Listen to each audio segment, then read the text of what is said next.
Welcome everyone to another great edition of 30 Days to Duke.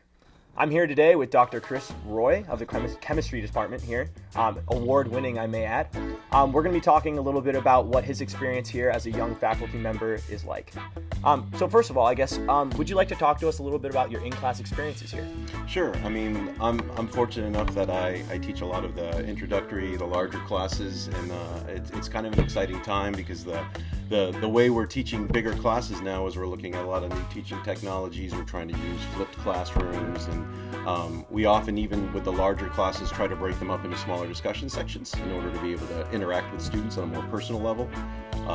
Office hours are obviously a big thing here, especially when you have a bigger class. Students are trying to get to meet you. There's quite a few students at Duke who are interested in going to medical school, so trying to get those relationships is really important. Awesome.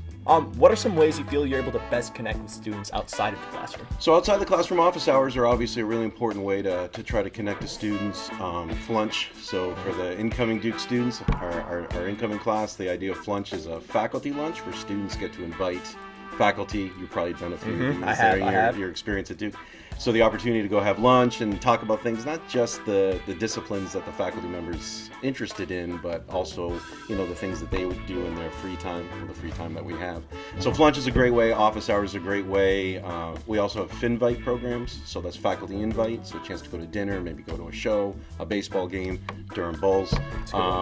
So you've probably done some of those. I've taken advantage of some of those programs as well. So those are all great ways to get to know faculty and staff outside of the classroom and the more formal settings. Awesome. So I guess we have one final question for you. I've been notified that you're one of the best faculty in residence here.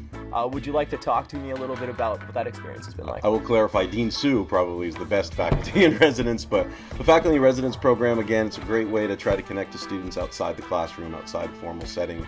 So I actually live in one of the first year dorms. I happen to live in the dorm that all the first year basketball players live in, so that's kind of exciting. But it's to try to break down the barriers between faculty and students. The opportunity they get invited into my apartment for watching a movie. I do a cookie night. I bake like 12 dozen cookies, and we'll sit around and chat about things that are going on in the university, talk about chemistry if that happens to come up, talk about life in general. And again, it's just a really great way for incoming students to get to know faculty and staff outside of the more formal classroom settings and outside the more formal academic. Yeah. Well, thank you guys so much. Hopefully some of you pre-meds or chemistry majors will be lucky enough to have Dr. Roy here in the fall.